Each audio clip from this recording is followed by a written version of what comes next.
Equation production, baby. Yo, dog. You just get a call from the police. Let me pick it, dog. Hatitengese best, wana no sell up a best. The jazz mano, amunu was a burn up on the next mano. One drink and smoke like bad mano. Ingo in it, wagano, necklace, booze and Jordano. A clock fi mutoka ne Maria Bano. I link up me dog from London.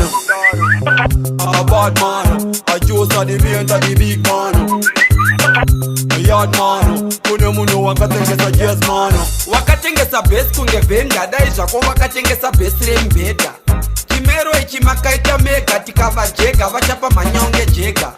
Havana maflows kunge swimming pool vari kuruota muri dreaming crew muri kuhope muchiti dreaming cool tiri kufundisa maticha sepa teaching school imbwa dzevanhu askubidu ende ndivo vakatengesa it could be true tipata nechinyowa nechinyumbi nyu takava presa ndosaka vakutsvaga lu wagano, necklace, booze and Jordano. A clock fi mutoka ne Maria Bano. I link up me dog from London.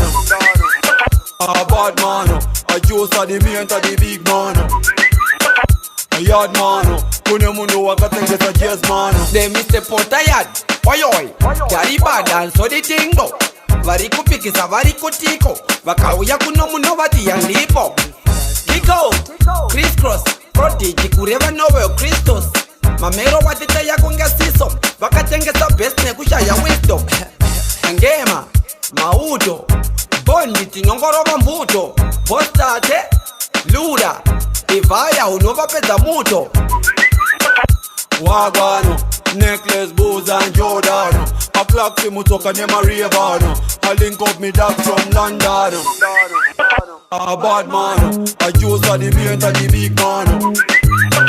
A yard mano, kune munu wakatengesa jazz mano. Wakatengesa best kungevenda daizva ko wakatengesa best rembeda.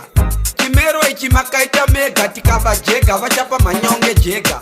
Havana maflows kunge swimming pool vari kuruota muri dreaming crew muri kuhope muchiti dreaming cool tiri kufundisa maticha sepa teaching school imbwa dzevanhu askubidu ende ndivo vakatengesa it could be true tipata nechinyowa nechinyumbi nyu takava presa ndosaka vakutsvaga lu wagano, necklace, booze and Jordano. A clock fi mutoka ne Maria Bano. I link up me dog from London.